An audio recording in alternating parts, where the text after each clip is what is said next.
Now, Ask Dr. Love with psychotherapist, author, love and relationship expert Dr. Jamie Turndorf. For expert advice on love and relationships, you can submit your questions online at AskDrLove.com or post comments and questions to Dr. Love while you're watching live over Google Hangouts or YouTube. Now, here's Dr. Love.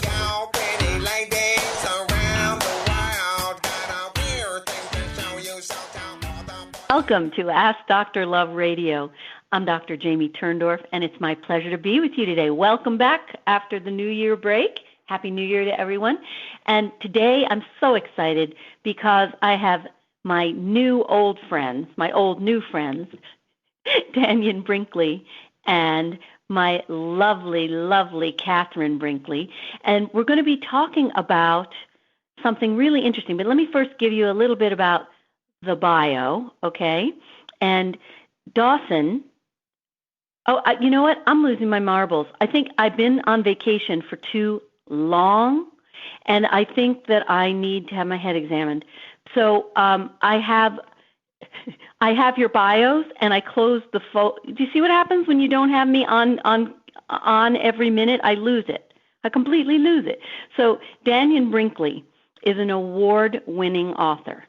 And you guys, he was on my show a couple of weeks ago, and we had such a great time. And Dannion and Kathryn Brinkley are best-selling authors. They're lecturers. They're spiritual teachers. They've survived, both of them have survived a near-death experience.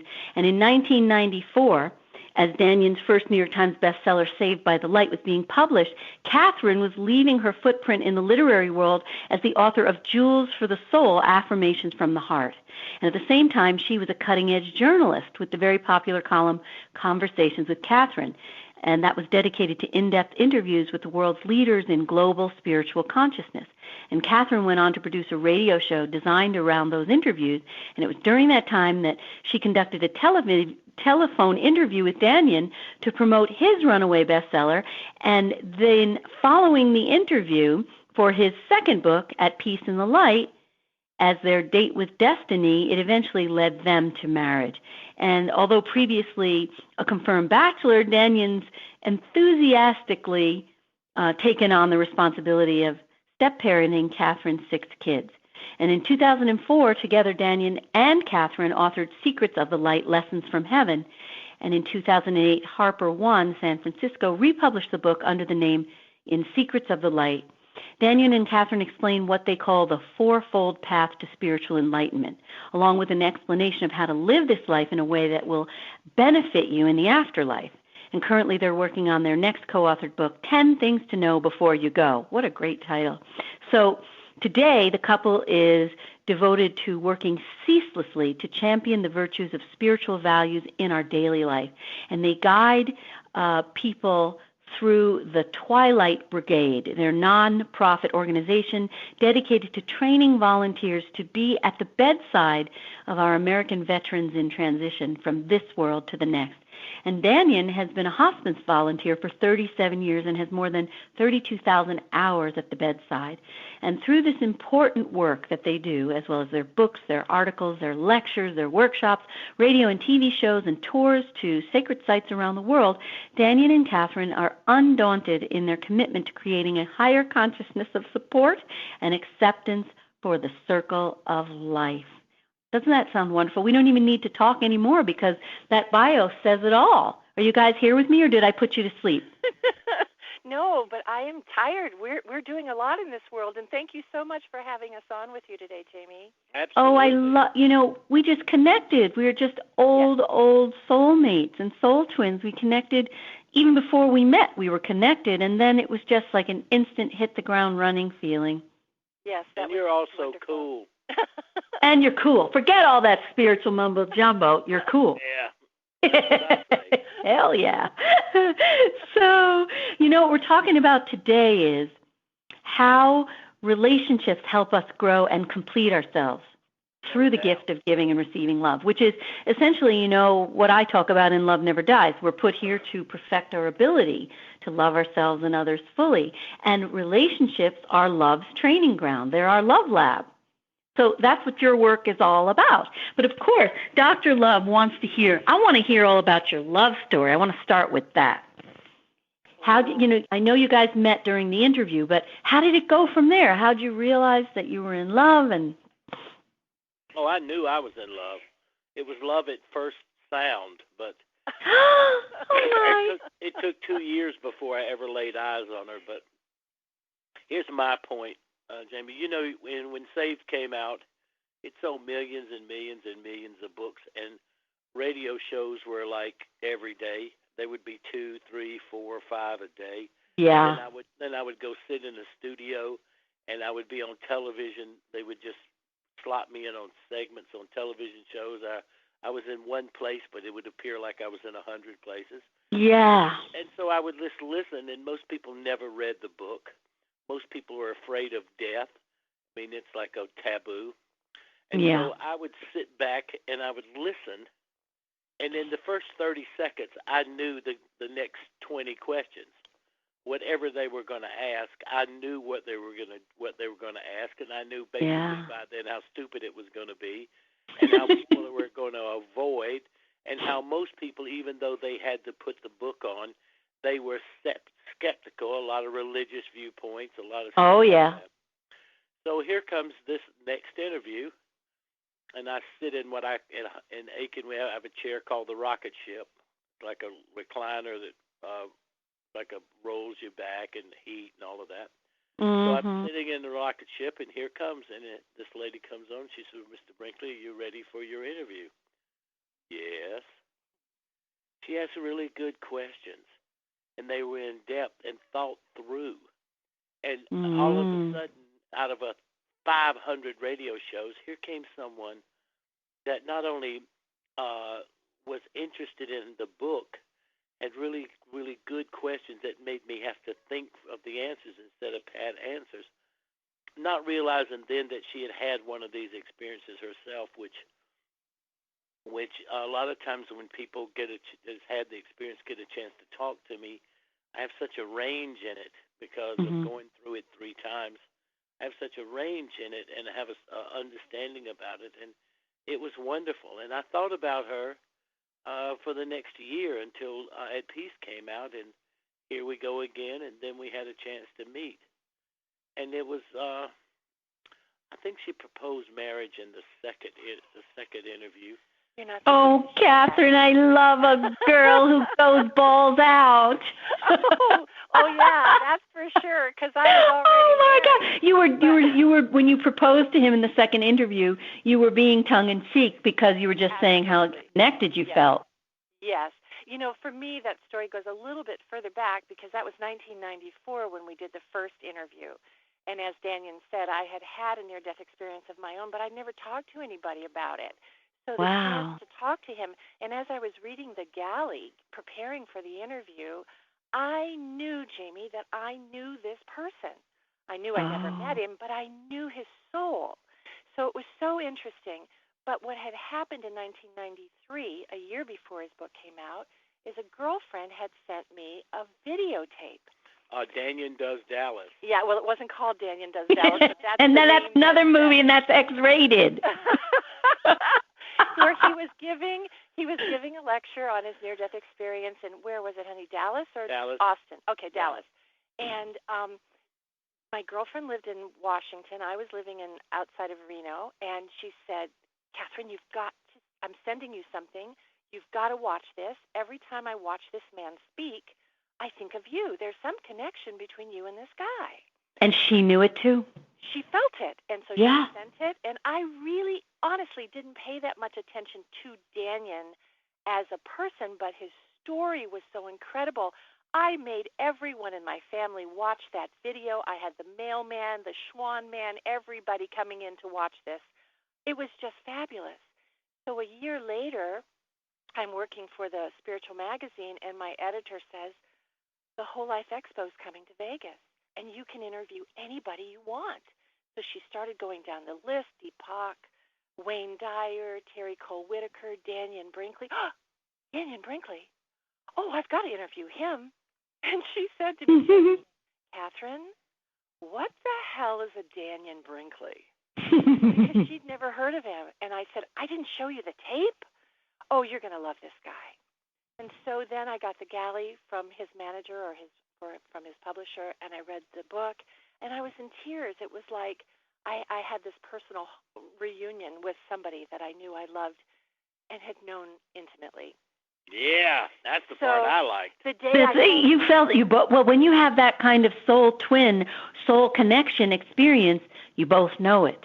Yeah, we knew it's not that one knows it. There's that recognition on both sides. Yeah. We knew it. We talked for a long time, and I was really, really sad to end the conversation. The article turned out beautifully. It was one of the most popular ones that we did in the magazine, and then a year later, I got to meet him, and I honestly believed that when I met him, it was because he wasn't going to be with us much longer. In the early days, Dannion often talked about, leaving the planet before long, and that he was happy and looking forward to it. So I thought, well, gosh, I better go to Vegas and meet this man because we had such a connection, and I wasn't thinking romantically, just a connection. Right. And then tell Jamie about what happened the day we met at McCarran Airport, honey. Oh, I can't tell her that. Oh, yes, you can. Oh, come on! I love the wild stories. Well, the story was I couldn't wait. I was excited. Here was another one of these things, and I was traveling probably 300 days a year. Right. And here was just another one of these things that you say the same thing, struck by lightning, hit the side of the head, went down my spine, blah, blah, blah, blah, blah. Don't make me relive my near-death experience and go over the gory details again. 8 million times. And so I was excited because I was going to meet the person behind this magnificent voice. She has a great voice. Love her voice. Please. And so I came into the airport, and I came to the place we're supposed to meet, and there was a person standing there that I thought was Kathryn. Well, she didn't look anything like I thought Kathryn should look with that voice, and I won't say that she was a stunner, but I was quite depressed. I walked up to her, and I said, "Kathryn?" She said, "No," and then she told me her name, and then she pointed at the top of the escalator in McCarran, and there was the most beautiful, gorgeous creature I had ever seen in my life. And that was it. Oh, and that was Kathryn. And I was looking down, and I saw my friend talking to Dannion, and honestly, I had never put it together that he was this Adonis, 6 foot, gorgeous. And I'm coming down the escalator, and I'm looking over there, and I thought to myself, oh, my God. I am in so much trouble now. We got a soul connection and sexual attraction. Now it's on, okay? It reminds me of the movie Arthur. Remember Arthur, the confirmed bachelor, falls in love, and he doesn't know what to do with himself. He's in love with Liza Minnelli's character, and he goes to buy flowers, and he's at the flower shop, and there's this little old Jewish guy, and he's asking him, how did you know? Have you ever been in love? How'd you know? And he says to the florist, did you whistle a lot? And the old guy says, I whistled. And then he says, did you sing? He says, I sang. He says, did you feel sick to your stomach? And he says, no, maybe you got a bug. Well, it was incredible because I stepped off that escalator and started to walk towards Dannion. And just like I've seen in movies, everything else faded to black. Oh, yeah, the slow motion. Yes, and I just felt this tidal wave of love reaching out to me from him, and I felt, I'm home. I'm home. That's all. Oh, my. How very similar your experience is to my experience with Jean. That's probably why we also connected, because we I think we're in a soul tribe of people who have been together before, and our souls recognize each other. And it was very much the same with Jean. I had seen him as a premonition, as you know, and then when I met him, I had an out-of-body experience, and it was very similar. So when you guys had this instant cataclysmic meeting, oh, wait a minute, can you believe I have to take a break? Oh, no, I know it's going to happen. We're going to be talking 10 hours, and I'll forget my breaks. I'm going to take a quick break, and I'll be back with you in a moment on Ask Dr. Love Radio. Dr. Love's Quickies. Wondering how to tell the difference between love and lust? Poor Mark. Every time he takes a woman to bed, he ends up scratching his head. His big head, I mean. How can he tell if he's in love or only in lust? Time. Lust usually fades in a few weeks while true love lasts. So when it comes to gauging if you're in love or only in lust, remember you can't trust lust. I'm Dr. Jamie Turndorf of AskDrLove.com. You are listening to Ask Dr. Love with Dr. Jamie Turndorf.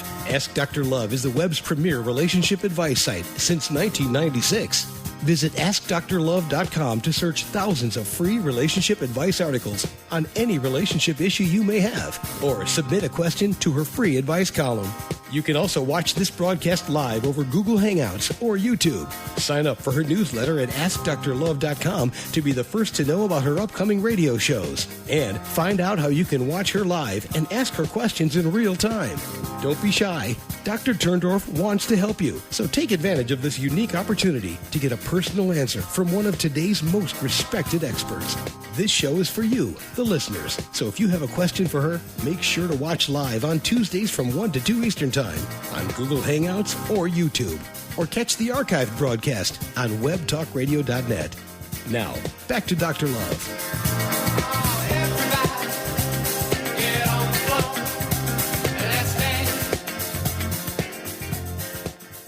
You're listening to Ask Dr. Love Radio with Dr. Jamie Turndorf, and I'm talking with my wonderful guests, Dannion and Kathryn Brinkley. And right before we took the break, and this is my Dr. Love's quickie segment, so we got 6 minutes to get in and out, and I think it fits with the fact that you guys were instantly struck, really, by a bolt of lightning. It was really love at first voice and then sight. So what happened after the two of you looked at each other and you felt all this love pouring from Dannion to you? What happened then? Well, I felt the same thing, though, Jenny. I mean, I know. What she's describing, I felt the same thing. And, you know, I was a bachelor. I mean, I had my own little world that I ruled, you know, with all my little quirks. Yeah. How old were you, Dannion? I was 50. No, you were 44 when we met. I was how old? Isn't that fantastic? You were 44 when we met. That's like Isn't that because, Dannion, you were waiting for her. You weren't a confirmed bachelor. You were just a confirmed bachelor with regard to everybody else.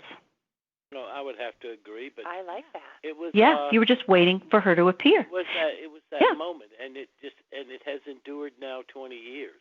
Yeah, because it was meant. You were meant. The same way that I waited for Jean.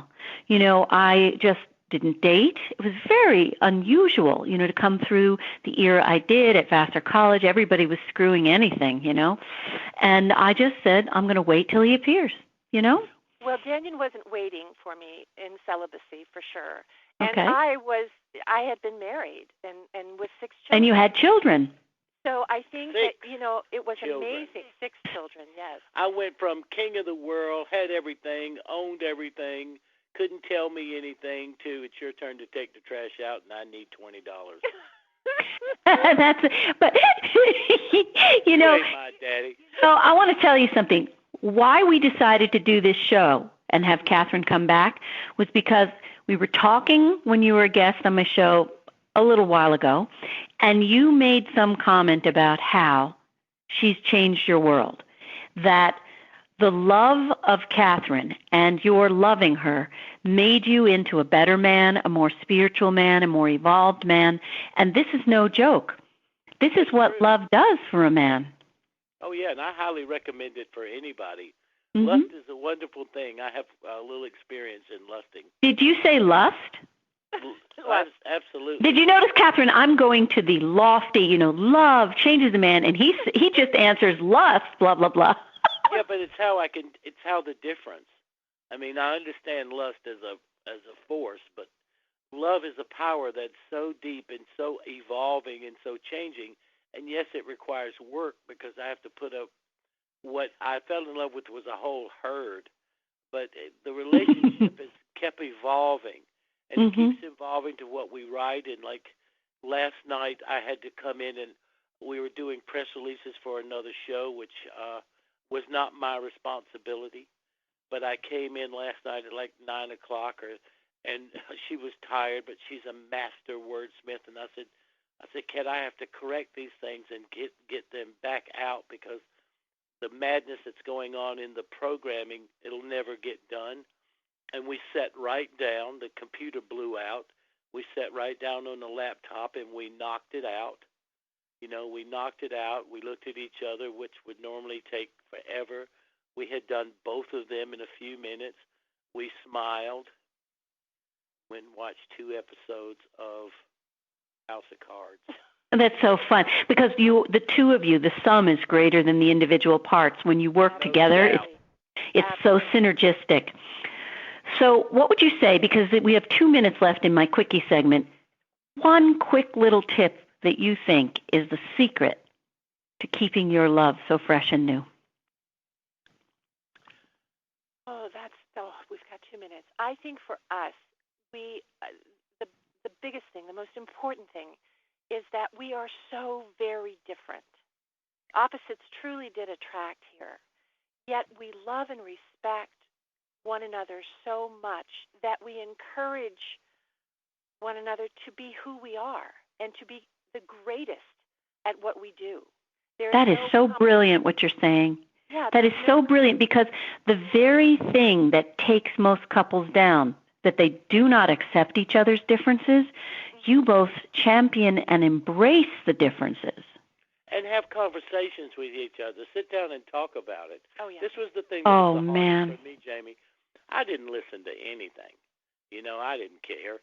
And my basic personality changed a lot after the near-death experience. It means I had eliminated hate and a lot of other things from my psychology. But having and I'm very secretive. She gets on to me about this. She says, you have so many secrets. But for me, it's not secretive. It's in nature.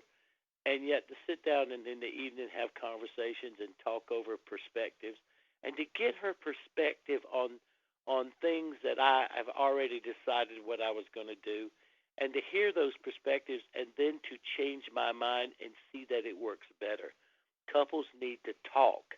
And if they're talking about it, they see different viewpoints of something that individually is happening to them. Because do you hear what you're saying? I'm not married to a position. I'm married to Kathryn. And I want to hear what she has to say, and I want to take in her thoughts and feelings. That's what I'm married to, not my idea, my stance. Let me take a brief break, and I'll be back. We can continue in a moment on Ask Dr. Love Radio. You are listening to Ask Dr. Love with Dr. Jamie Turndorf. If you yearn to get along better with your life partner or spouse, friends, family members, and even coworkers, Dr. Love's latest Hay House book, Kiss Your Fights Goodbye, Dr. Love's 10 simple steps to cooling conflict and rekindling your relationship, shows you how to turn conflict into connection for a lifetime of lasting love. Find out more about this book and even read a free excerpt by visiting AskDrLove.com.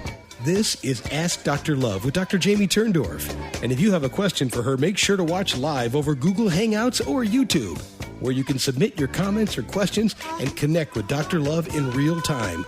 Or listen to the archived show at webtalkradio.net. This show is for you, the listeners, and Dr. Love wants to hear from you. You're listening to Ask Dr. Love with Dr. Jamie Turndorf. Once again, here's Dr. Love. Welcome back to Ask Dr. Love Radio. I'm talking with Dannion and Kathryn and Dannion Brinkley. So we're talking about seeking input, listening to your partner, and that you guys do this every day. Yes, it's something that we've learned to do. In the beginning, it was very difficult because, as Dannion said, he's very secretive. He's Southern. And on top of that kind of mindset, cultural mindset, he was also in the military. So, I would don't ask, don't tell. Yeah, it's like, where are you going? Well, if I tell you, I'll have to kill you. or like the other, I got to go see a man about a horse. Yeah, where are you going, honey? I have to see a man about a horse. And this just didn't bode well with me. It was like, no, we're in a sacred relationship. You don't give those kind of answers. So it took years for him to, I'm going to just say this, to trust me enough to be honest with me. And I think that as the years have gone by, we've gotten so much better at this. And now we have a level of honesty and truth and consciousness that all relationships need and twin souls demand. Now I'm going to throw something out, which is something Freud said. and this is, I'm sure, going to be very controversial. I'll get hate mail over this, but Freud said that it is not natural for men to give up their independence and their freedom, that by nature men are more naturally self-sufficient and independent. And that kind of fits with what you're talking about with Dannion. I don't need to talk about it. I don't need to tell you. I don't need to discuss it. And if I talk to you, it feels like I'm asking your permission and I'm independent, all of this. And that is why Freud was saying it's not natural for guys to really want to settle down and marry, because they know deep down that to do so and have a happy marriage or a committed relationship means that you have to subjugate your ego to that of your partner, meaning she has to feel she comes ahead of you. And if you don't give her that feeling, if it feels like you're a lone wolf and you come first, you're not going to have a happy relationship. So Dannion, what you got slapped up upside the head with your near-death experiences, and that kind of cracked you open and you became more open. And then through the love, it just eroded any of those walls that you had, so that you were more and more willing to just say, listen, she comes first. I'm going to listen to her. I'm going to talk to her. I'm not going to be a lone wolf. And you've made subjugating your ego to her really a religion. I listen to you. She knows better. She knows right. And you do it. I mean, this is the greatest strength of all, that you just do it naturally now. What she has is a caring point of view. I came up tough. I mean, I served in the military, and I worked in various areas of expertise in stemming, quote unquote, the red tide. But what I learned about is this: when you can bounce something off of someone, you bounce it off, it becomes kinder and more gentler and more appreciative. Whereas mine is to the point to get the deal done. I don't want to hear it, okay? But if I run it by her, then I hear, and this is where guys making a mistake. Women are smarter and more sensitive than we are. And if you listen to their side of the same argument, you increase your ability to achieve the goal. You find a softer, more respectful and appreciative point. And you can use it or not use it, but you'll be amazed at how that conversation affects how you deal with other people. And right, because women tend to be more emotional, more about being relational. These are generalizations, and guys tend to be more goal-oriented and get the job done and not thinking about feelings. So when you take the woman's perspective into it, it's a softening, it's like what Ignatius of Loyola said. He was the founder of the Jesuit order. He said, when dealing with others, you want to enter through their door, but have them leave through yours. Oh, I love that. All right, but I remember this now, based on that Freudian piece that you just had. Yeah. So based on that, I would have to say, based on being a Freudian perspective, all men are improperly potty trained. Wait a minute. I was going to say it's time to go to the bed. No, we don't. We still have 10 minutes. You've got to hold it, Dannion. Remember that was Freudian's big thing about proper. Well, that you weren't toilet trained right. There's always something wrong. Mother is a 4-letter word, right?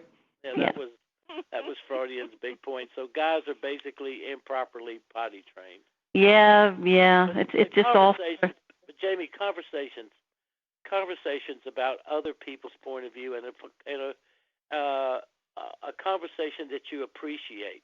You watch action. See, I like the idea of what we're talking about here is the more evolved we are, the more you're interested in hearing the other person's perspective, because listening and understanding is love in action, isn't it? Let me listen to you. Let me understand you. I'm loving you. And Dannion knows whenever he comes to me, no matter what the question, love is the answer. Yeah. That's it. We have to figure out a way to make that other person feel loved. And as you said, Jimmy, that's being listened to, heard. It's so true. What'd you say, Kathryn? No, I wasn't listening. No. No. And another thing that is so important in our relationship, as I said earlier, this was a true case of opposites attracting. Yeah. For Dannion, he was brutish and he was narcissistic and he was a globe-trotting playboy. All those things. and very proud of it, right? Very proud of it. And here I was, a devoted mother and a spiritual leader in my own way. And when we came together, I did soften him, and I did help him to see and to be more sensitive to the feelings of others. But he also helped me to be more assertive and perhaps, to think of myself, because with 6 children, I was number 7. He teases about being number 7. He became number 8. Yeah, really. I always put the children first. And he helped me to see where that wasn't always the best thing for me. Or me. Definitely not for him. Okay, we're going to have a fight now? Okay. So I want to know, this is really cool. Did you guys realize the differences early on, and did that give you guys pause? Did you think, wow, we're so different, maybe we can't make this relationship work? Oh, sure. I'm sure we both had those thoughts from time to time, but the love was so compelling, we couldn't stay apart for long. No. But sure, I mean, you've got to give kudos to a man who's never raised children, takes on 6, 5 girls and a boy. But you realize he took you on because of his love for you. Whatever goes with you, he has to love because they're an extension of you. And every man should understand that. I mean, like you see so many, we hear so many conversations, especially among young people whose first time didn't work, with 50% of all marriages end in divorce and 70% of all second marriages end in divorce. Well, what's wrong? It's money and children. And so what guys have to understand, they have to really understand, this is if there is a woman that you care about or you're falling in love with, and she has a child, and if you think that is going to be a hindrance to you, that makes you a fool. It's only going to make you grow. It's only going to help you achieve more responsibility. But at that same time, if you're talking to each other, it's going to make you more successful. And men need to be successful in their own minds. And if that comes from meeting someone who has a couple of kids or one child or 6 kids, that in itself is a driver to motivate you to be inspired to achieve higher goals, not something that's a detriment. And in the early days of that, in the early days, I had that little resentment, and it wasn't all about me. And then I learned to appreciate her viewpoint. She's like a sap. I mean, she gives them everything in the world, or everything's all about them. And being able to intercede in certain points and look at that perspective, I not only was helping, I believed I was helping her own her life again as they grew older, but it also was helping me see that I can't be as hard or as tough or as direct, unyielding, as my personality is. I'm very. I have survived and raised myself from the dead with no chance any of the 3 times of surviving. I mean, no one gave me a chance. The last one was less than 10% chance of survival. So I have a system that if my way works, that I can raise myself from the dead, then everybody should listen to me. But instead, Kat and the kids have tempered that. Well, they're all adults now. Have tempered that to where now I put up and carry fools. Well, this was the thing that I think he learned, that all those things he learned about being the tough guy and not listening to anybody was fine in the world out there. That's how he survived. That's how he was successful. But inside these walls, this is the house that love built. And this is where, we are in sacred space. And caring for one another and loving one another and listening to one another is the number one rule. And absolutely. So for him to be able to differentiate the two was very difficult, but he has done it very well. Yeah, it's so interesting because, people will come to me for couples therapy or marriage counseling, and they're wondering why they're in such hell. And if you listen to the way they speak to each other, this is not a sacred space. They're abusing each other. They're criticizing each other. They're verbally bashing each other. So you wonder why you're in distress. And the concept of you must only speak in a loving way, create a safe space, no attacks, no criticisms. This is a concept that is very alien for most couples. They don't understand that. I had a couple come to me, and they had been in couples therapy before, and they were used to the therapist taking turns. Half the session you beat on him, half the session you beat on her. That's couples therapy. So I told them, we're not going to do that in my session. And then they start doing their thing, pounding on each other verbally. And I just said, listen, you can go home and do this for free. Save your money. Here, we don't do that. Where did you ever get the idea you're allowed to abuse each other and disrespect each other? And they both blinked like water was being splashed on their faces. Like, that's a concept. I never heard of that. So just that changed everything. They quit. I never saw them again. And about 2 years later, I'm walking in the jewelry district in New York City, and the woman just walks up to me. It was not a coincidence, as we know. It's just spirit being anonymous. But she walks up to me. She says, I want you to know, from that day on, when you pointed out to us we're not allowed to talk this way, we changed, and we've been happy ever since. Oh, isn't that beautiful? But it's also, it's easy to hear this, Jamie. I mean, because what happens is he's not listening to her. Okay? Right. It's so easy. She needs, and this is something I learned from Kat, a lot of times it doesn't really matter. It never matters. The details don't matter. If you feel it's my emotional reality, it's not wrong or right. This isn't a court of law. Just understand me and my reality. And listen to me. So we created executive privilege because we have a place where if it's that important to her, when it doesn't, most things don't faze me. Right. If it's that important to her, then I can be arguing with it, okay, and I can be arguing with it because I don't want to hear it or whatever it is, and she can say executive privilege, and I sit down and I stop and I listen. And it's grown into a place where now I listen more because I don't really get I care about people with 6 months or less, and this is a big thing that she says because I get involved with people in crisis, grief, or bereavement, and when you have 6 months or less, you have my undivided attention, and this is a Kat quote. She says he only likes dying people because he doesn't have to like them very long. That's a good one. But where I thought you were going was when you're in the presence of this kind of death transition, you realize that the stuff we worry about doesn't matter. And the art of the bedside is the art of listening. Listening. A person in transition needs three things. Number one, that their life has value, and the fact that you're there and you're listening. Second, an art form of transition, a method by which they pass. This is what we teach in the Twilight Brigade. And third, permission.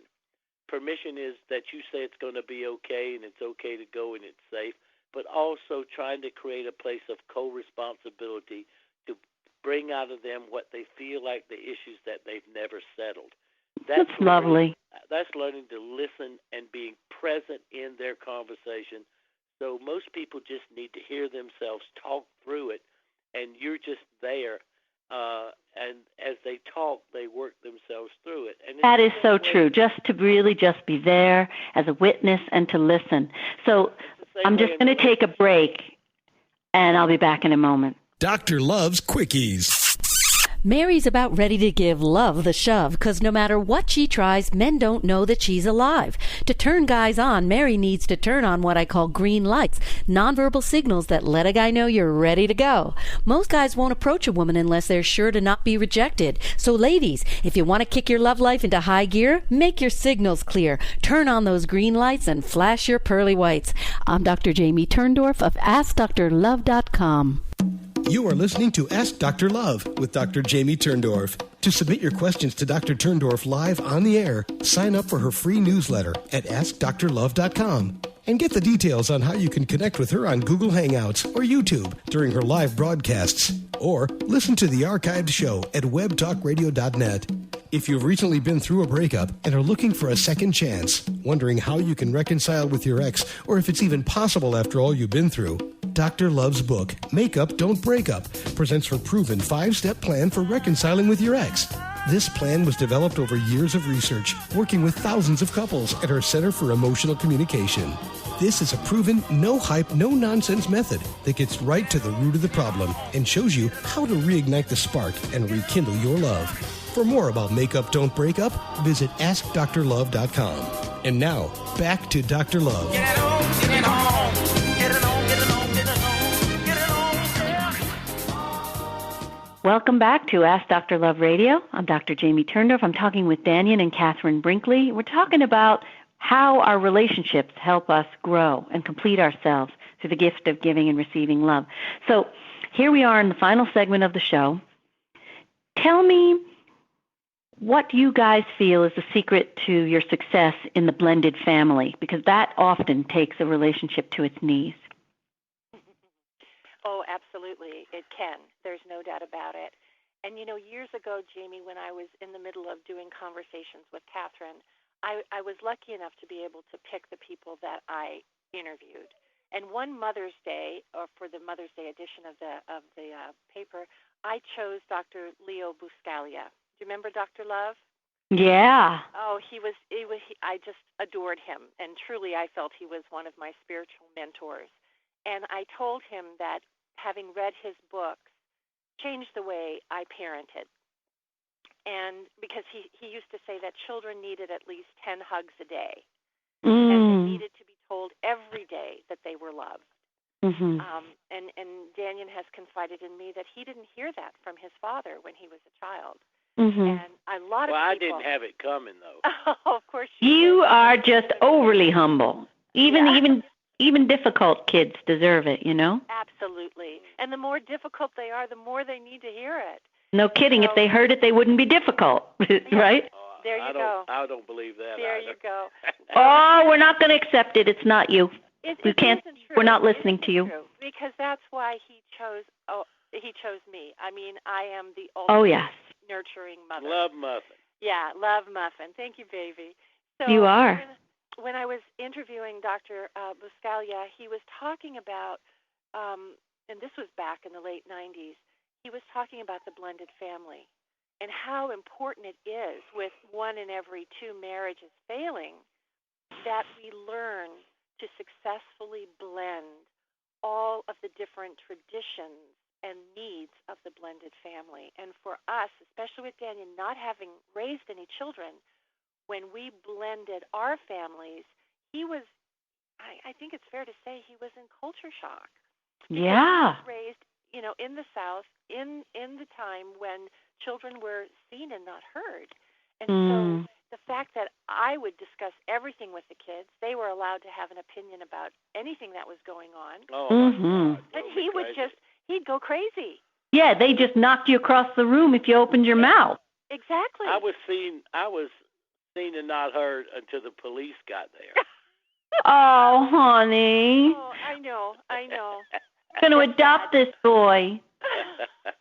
But he was Mama's favorite. Yeah. And if that's a favorite, I would like to know what is a not favorite, So that part was hard for him because I was raised in the same way. Children were seen and not heard. And I said, the buck stops here.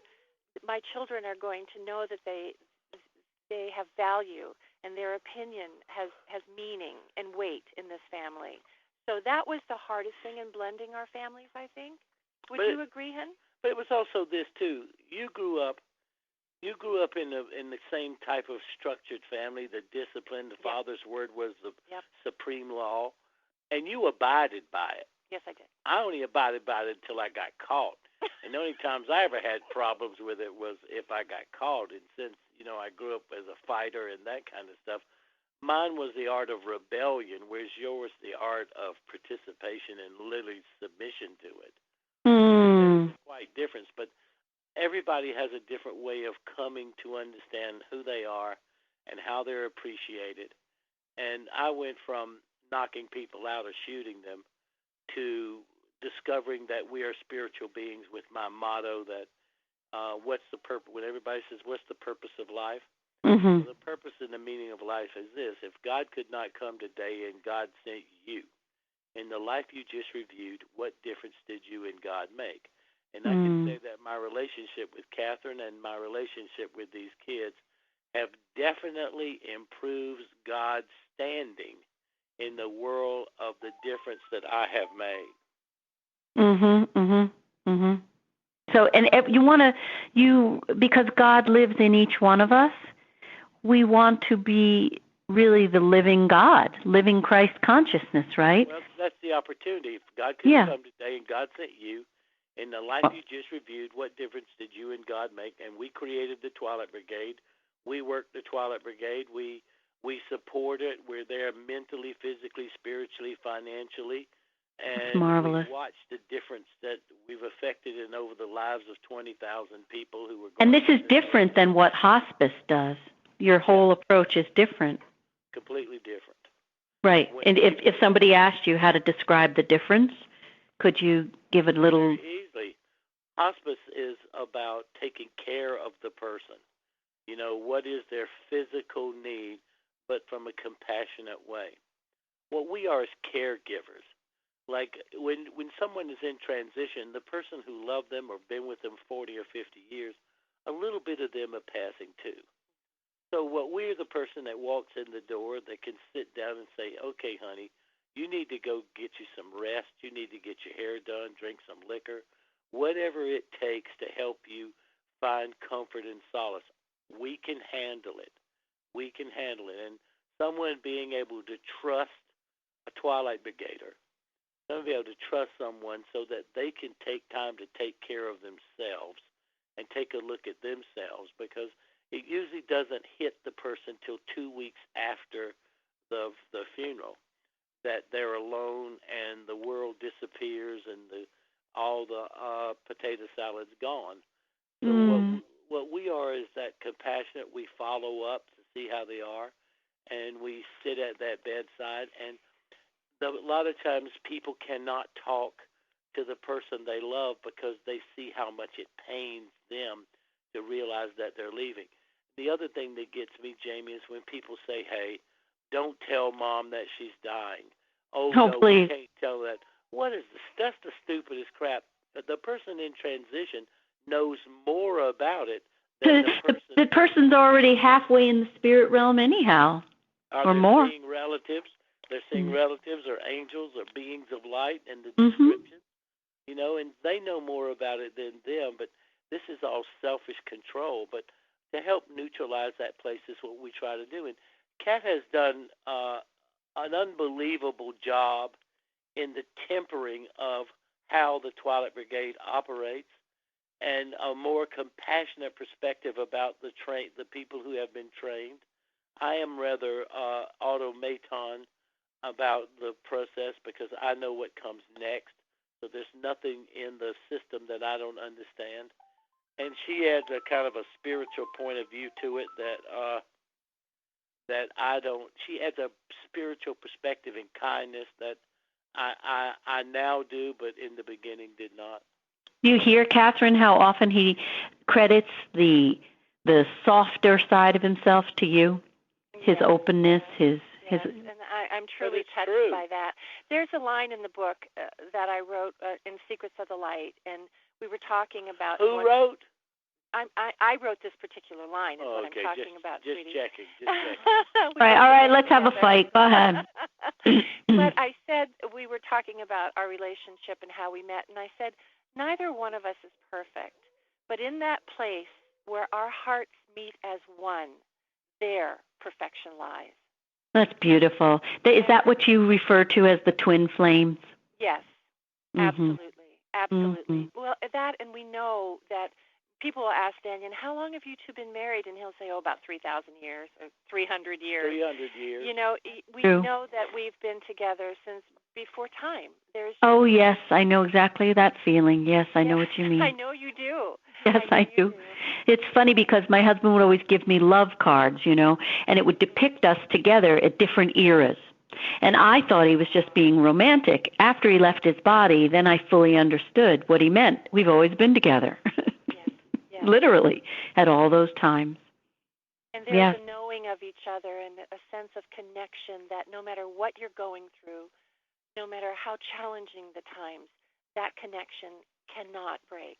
It Exactly. cannot be broken. So tell everybody, what would you say are the goals of your marriage? The hot tub. The hot tub at the end. See, every time I try to get all spiritual, he gets all horny. Have you noticed this? I talk love, he talks lust. He's just the most contrary fellow. I mean, I think they go together. am I talking to the big head or the little head here? Well, when you're talking to me, you're talking to both of them. That's true. I know, you can't separate. This is a non-duality here. But people don't understand that you have to have a ritual practice. I mean, if you don't create a ritual practice, where I call them ritual practices, like including the hot tub. Oh, that's every day we turn the thing on. But it's about relaxing and talking and being outside. Ours is outside, and to let that hot water I think everybody in the world needs a hot tub, and that they take the time to get in it. It's a part of a tradition or a ritual practice that you can't go to bed mad. You know, you can't. You got to figure out how to work through it, because that's going to mess up your travel into other dimensions, because you're focused on that. And people say, well, why not go to bed mad? Because they think of all that human kind of stuff.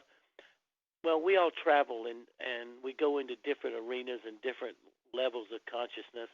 And I know this, but also quantum physics has validated it. Yeah. And going to bed angry is going to affect how you are in the other levels of consciousness that you're existing and living in. And I think going to bed angry is a wrong thing to do, because you have other spiritual things and identities that evolve. But you know what? Love has so many facets to it. But if you have a ritual, and this is the one you follow, like I always say, the hot tub, because we sit she's on her corner and I'm on my corner, and that water is hot and the muscles are relaxing and we're talking, and we usually drink a glass of wine and we talk through the day. We sleep better, and that mood comes, or sometimes it doesn't. But it's a place that ritual is in place, you know, and that no matter what's going on, you have this thing. Whoever gets the towels, or you know, that kind of stuff, people need to find and put in their life, just like eating their breakfast or their lunch or dinner. They need to put these kinds of things in place in their life, because when it's the ritual and the tradition, you follow that, as opposed to what kind of pissy mood you might be in. I like that. It's sort of a structure that you can stick to. So in the last couple minutes, I want everybody to know how to find you, right? What you'd like to promote right now other than the Twilight Brigade. Anything that we can share that will support you in your ministry. Yes. Well, Dannion is going to be at the Conscious Life Expo in LA at the the Hilton LAX? Yeah, the Hilton LAX. I don't have the date in front of me. I believe it's the first weekend in February. That's his first outing for the year, and we are definitely working on 10 things to know before you go. So hopefully that will be out in the fall. Oh gosh, that's great. And any up-to-date information can be found at your website, right? Absolutely. They can look into the Twilight Brigade at thetwilightbrigade.org and find out any information about Dannion and I at dannion.com. And we have a lot of stuff throughout the year, Jamie. I mean, you know, we're always getting into all kinds of trouble. Either we're going to Teotihuacan or wherever it is in Peru or Mexico or who knows. But you know what? I want everybody to do this. Take time to, when you're not with your partner and you're going through your day, take time to think about them. Stop for a moment and find something about them that you appreciate when you're not with them, okay? Because what happens then is when you get to see them in your consciousness, that moment of appreciation during the day helps when you meet them, no matter what kind of day it is. If she's having a bad day, or if mine didn't go so well, or if theirs didn't go so well. If you're thinking about each other through the day, little things through the day. And guess what? Because we're going to close, I love what you're saying, and then I love verbalizing it so that I tell you, I was thinking of you today, and this is what I was thinking about, and it made me feel so grateful. So I want to say I am so grateful that the two of you have come into my life. It's been such a wonderful, wonderful thing. First meeting you, Dannion, having you introduce me to Kathryn, and I actually felt myself feeling sad to say goodbye, and I hope that we'll be able to see each other soon, somehow. If you're in New York or I'm on the West Coast, somehow, so that we will be in New York in March. Yes, we will be in New York in March. All right, then we'll see each other in March. I look forward to it, Jamie. Thank you so much for this opportunity. We really enjoyed it. Love having you guys. That's all I have for you now. And remember, speak your heart, speak your appreciation, leave no love stone unturned. See you next week on Ask Dr. Love Radio.